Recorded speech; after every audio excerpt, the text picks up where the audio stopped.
What is happening, baby? Welcome back to the Fantasy Football Huddle, presented by the Huddle Chat Sports Network. Huge thank you to our sponsors, DanklyfeBrand, Let's Talk Sports, and Shank It Golf Brand. Thank y'all so much for joining me today here on the Fantasy Football Huddle. We're going to be getting directly into the news, so fill up your cup, roll something up, smoke them if you got them, and let's get right into the news. Today, we're talking about players that you're going to want to stash to your roster right now. If your draft isn't already done, it's going to be done in the next few days. And all you're going to be able to do at that point is roster bait, which means looking at your roster over and over, looking at the waiver wire, seeing what you didn't see on draft night, seeing what everybody else didn't see on draft night, and trying to get that step ahead. Maybe you have some injuries that have come up on your team. Maybe you have some of those picks that went on auto pick because you lost connection or you stopped paying attention, whatever it is.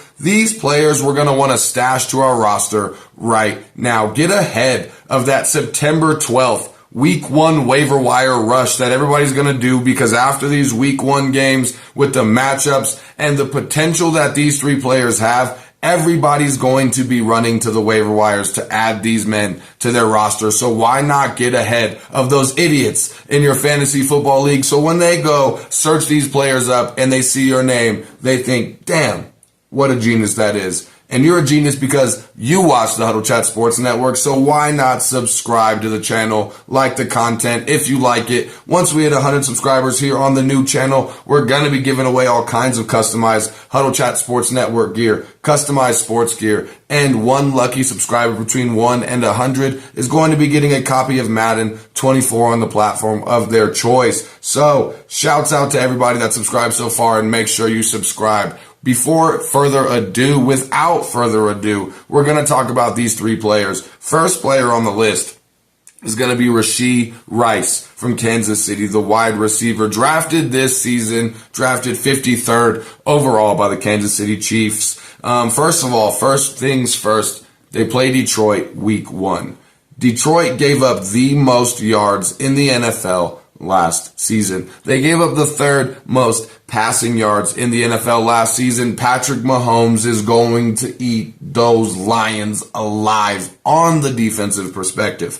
When you look at Rashee Rice, he had 1,300 plus yards and 10 touchdowns last season in college. When you look at Kadarius Toney, he may be limited if he's even available to play week 1 due to the injury. And then you look at the fact that he didn't have many games where he had over 50% of the snaps that he even played in. Sky Moore, a lot of fantasy owners were burned by Sky Moore last year, and there's a lot of hype behind Sky Moore. But Rashee Rice has a ton of targets available. Of course, Travis Kelce is going to be the first option on that team, but Mecole Hardman's out of town. You're looking at a lot of volume being available for this young man. And in week 1 against Detroit, I think Rashee Rice is built to explode in that game. So get ahead of everybody and add him to your roster. The next player we're going to be talking about is going to be Jayden Reed, wide receiver from Green Bay. Now, I know that I've said a lot about not really wanting to participate in the Green Bay Packers offense this season. But honestly, when you look at Jayden Reed, he's such a safe choice, a low risk but high reward potential opportunity player in this wide receiver position for you on your bench. Jayden Reed does not have to compete for snaps. You're looking at Christian Watson, the number 2 wide receiver. He has the number 1 wide receiver role. Jayden Reed is going to be the primary slot wide receiver for a young quarterback in his first season starting.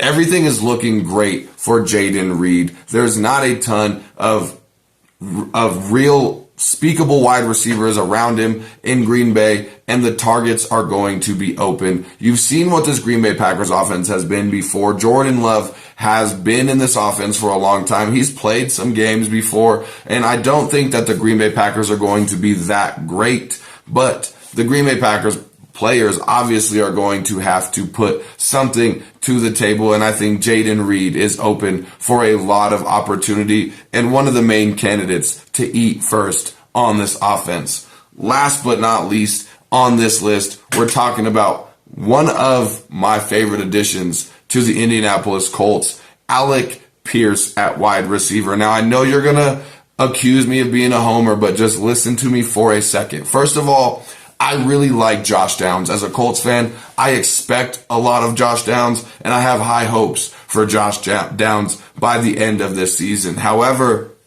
Alec Pierce is the clear wide receiver 2 in this offense. He's going to get more consistent snap count and more consistent target share than Josh Downs. We're looking at the fact that he's playing opposite of Michael Pittman Jr., a really good route runner in the NFL, and there's no competition whatsoever for his role in this offense. Even if Josh Downs comes into his own, he's primarily going to be used in the slot. So Alec Pierce is the clear wide receiver 2 in this offense. He's had strong upside and multiple double-digit games last season in an absolutely putrid offense. Anthony Richardson's play may be inconsistent, and that's what you expect from a rookie quarterback. But he's going to be no more inconsistent than any other one of the rookie quarterbacks in the NFL this season. When you look at all of the presumed wide receiver 2s on the offenses that have rookie quarterbacks this season, all of those presumed wide receiver 2s are being drafted above Alec Pierce. The reason I say presumed in such a concrete way, when you look at the Tank Dells of the world, the Adam Thielens of the world, the presumed wide receiver 2s to the rookie quarterbacks, all of those depth charts are much murkier than the Indianapolis Colts. You really can't point and choose which wide receiver is actually going to be the wide receiver 2 on most of these offenses besides the Indianapolis Colts that have a rookie quarterback. And then you look at who they play in week 1. The Indianapolis Colts played Jacksonville week 1 in Indianapolis, and the Jacksonville Jaguars allowed the 5th most passing yards in the NFL last season. So everything points up for Alec Pierce this year. I do think that Anthony Richardson is going to have to go to somebody, especially considering the fact Jonathan Taylor is going to be out for the first 4 weeks of the season. We may have to see what Anthony Richardson has with his arm a lot sooner than some Colts fans may be ready for. However, your roster should be ready for Alec Pierce to be added as just a safe stash before everybody else is running to the waiver wire and wants to grab that player. Now, that's going to do it for today's episode. Thank you all so much for joining me yet again on the Huddle Chat Sports Network. And make sure you always keep your chin up and your attitude down. I'll see y'all next time. I'll be out of here. Peace out.